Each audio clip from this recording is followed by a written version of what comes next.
तो आप लोग उनको अभी फिलहाल इंडिया में प्रोवाइड कर रहे हैं, राइट? नहीं, मैं इंडिया से यूएस में ही प्रोवाइड कर रहा हूँ। मतलब हमारी टीम बैठती है इंडिया में, हमारे पास ऑलमोस्ट 5000 लोगों का डेटाबेस है वहाँ पे, जहाँ पे डॉक्टर्स भी हैं, केमिस्ट भी हैं, मैन्युफैक्चरिंग इंजीनियर्स भी हैं।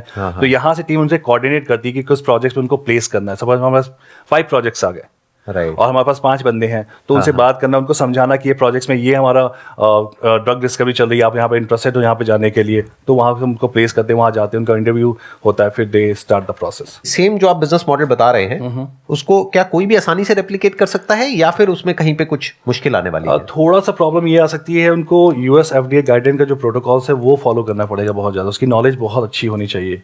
Because when you talk to any candidates in US, you have to have that business language, कि किस बिजनेस में बात करनी है उनसे, क्योंकि आप सिंपली उनसे नहीं बात कर पाओगे। वो थोड़ा सा चैलेंजिंग होता है। अगर आपके पास फार्मा का बैकग्राउंड हो तो आपको you can easily build up.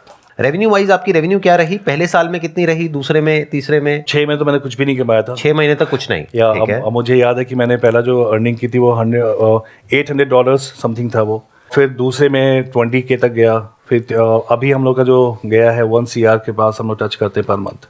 1 CR पर मंथ और per year? No, per month. Per month. Yes, 1 CR का आप रेवेन्यू जनरेट कर रहे हैं। इसमें से एक्सपेंसेस भी होते होंगे जो आप सैलरीज देते होंगे या जो भी रेम्यूनरेशन पे करते होंगे लोगों को, 60-40 वो कितना निकल जाता है? 60-40 है वो। 60% आपका प्रॉफिट है? नहीं, वो कॉस्ट है। अच्छा, जो आप देते हो। हाँ, 40% आपका प्रॉफिट है।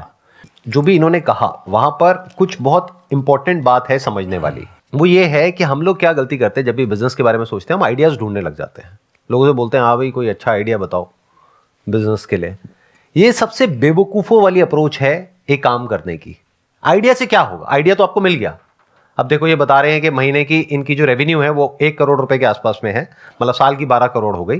40% इनकी प्रॉफिटेबिलिटी है। दैट मीन्स अभी अगर इनकम टैक्स रिटर्न के हिसाब से देखा जाए तो 3-4 करोड़ रुपए का प्रॉफिट आप अर्न कर रहे हो, राइट? खर्चे निकालने के बाद में साल का। सो अब पॉइंट ये आता है कि आइडिया तो आपको मिल गया। आइडिया क्या है कि इंडिया में अनएम्प्लॉयमेंट बहुत ज्यादा है और यहां पर कॉस्ट ऑफ मैन पावर है वो कम है इंडिया के अंदर, बाहर बहुत ज्यादा है।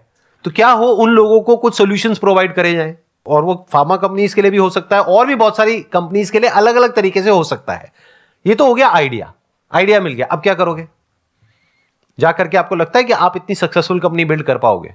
कितनों को लगता है कर पाएंगे? 3-4 लोगों को लग रहा है कि वो कर पाएंगे। ठीक है, इसको आप कॉन्फिडेंस भी कह सकते हो, ओवर कॉन्फिडेंस भी कह सकते हो। मेरे स्टैंड पॉइंट से देखोगे तो ओवर कॉन्फिडेंस है। क्यों? क्योंकि उसके पीछे एक रीजन है। काम हमेशा वो करना चाहिए जिस काम से रिलेटेड आपके पास में कुछ नॉलेज हो, एक्सपीरियंस हो, कोई स्किल हो। ये जो सक्सेसफुल हो पाए इस इंडस्ट्री में, वो इस वजह से हो पाए क्योंकि इनके पास में यूएस में ऐसी कंपनीज में काम करने का 3-4 साल का एक्सपीरियंस था। तो इन्होंने अपनी लाइन से रिलेटेड काम किया।